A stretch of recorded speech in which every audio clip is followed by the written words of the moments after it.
I'm Matt Swider with TechRadar, and these are the new Samsung Galaxy S21 phones. They're launching more than a month earlier than anyone had anticipated, Friday, January 29th, 2021. But good news, you don't even have to wait that long to find out how they feel in the hand. TechRadar has already gone hands-on with all three phones, including the gem of the lineup, the Samsung Galaxy S21 Ultra. Now, before we tell you about the design and specs of the S21 series, here's one more delightful twist. All three new Samsung phones are cheaper than the predecessors, starting at $799 in the US, £769 in the UK, and $1,249 Australian dollars in Australia.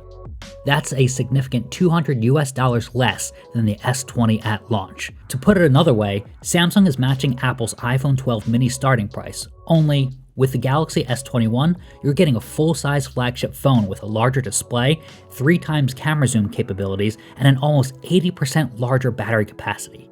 Value is why Samsung tops our best phones list every year. Everything epic is the marketing tagline for these phones, and that's true if you buy into Samsung's vision for the future of non-foldable smartphones. I'll explain what that means in a minute. The S21 and S21 Plus sport 6.2 and 6.7 inch screens respectively, both flat instead of curved and running a smooth 120Hz refresh rate in Full HD+. You can't get Quad HD on these two S21 phones, but 1080p is more than adequate as a resolution for most people.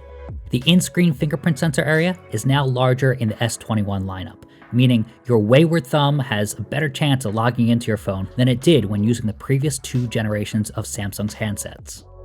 The 5G speeds here are among the fastest on the market, packing in both millimeter wave and sub-6 antennas, and the S21 and S21 Plus offer either 128GB or 256GB of internal storage, paired with 8GB of RAM. The S21 comes in 4 colors: Phantom Gray, Phantom White, Phantom Violet, and Phantom Pink, while the S21 Plus has gray, white, and violet. So you're basically losing the pink if you adopt the larger 6.7 inch screen. The Ultra pares it down to just 2 colors, Phantom Black and Phantom White.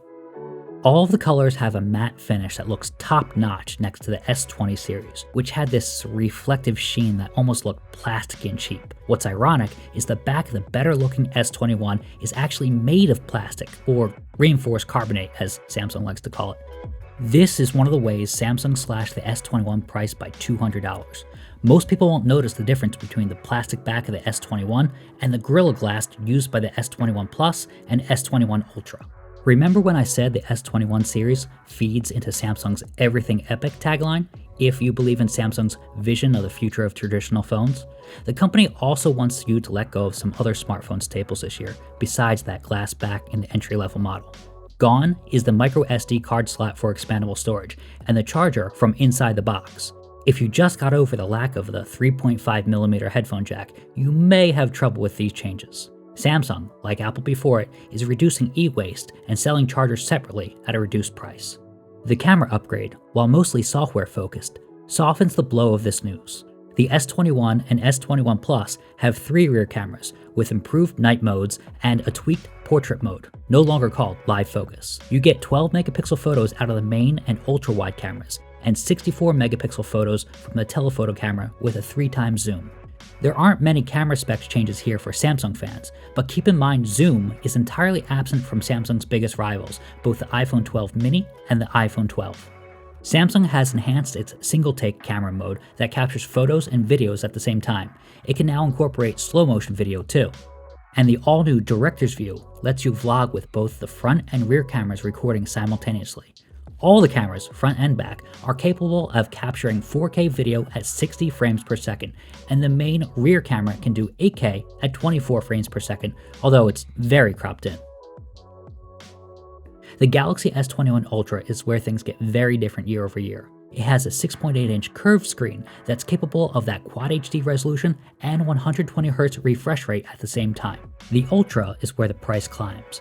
It starts with 128GB of internal storage with 12GB of RAM for $1,199 US, £1,149, or 1,849 Australian dollars. Of course, you can opt for the 256GB of internal storage, also paired with 12GB of RAM, or go all out for 512GB of internal storage with 16GB of RAM for an even more impressive amount of money. It's the cameras that are the biggest differentiator. Samsung's 108 megapixel camera returns, this time with more reliable phase detection autofocus and the ability to capture slightly larger individual pixels. There's also a 12 megapixel ultra-wide camera and two 10 megapixel telephoto cameras. Their combined effort allows you to get a 10 times optical zoom and 100 times digital zoom, what Samsung calls its space zoom. Okay, you could zoom in by 100 times last year too, and punching in this year, it's still gonna look grainy, but things are a lot steadier with what Samsung calls tripod lock. This zoom-in camera feature fixates on a subject in order to stop jumping around the scene all by itself.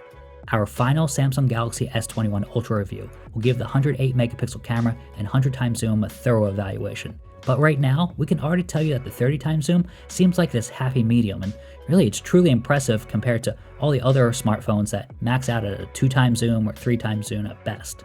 While the S21 Ultra isn't a Galaxy Note, it is compatible with Samsung Stylus, the S Pen. What's different? The larger than normal S Pen that I used is sold separately and tucked inside the spine of a special folio case instead of slotting inside the phone body like on the Galaxy Note 20 Ultra. Being able to jot down notes and perform other previously Note-exclusive air commands means there's less of a reason for Note fans to wait an extra 6 months for their smartphone of choice. There are a lot of important changes for Samsung's Galaxy S series in 2021. The release date has shifted, the price has been slashed, and the matte finish makes this phone look so much more premium compared to last year's handsets. Samsung's cameras are always good, and the S21 Ultra seems to fix our biggest autofocus gripes from 11 months ago.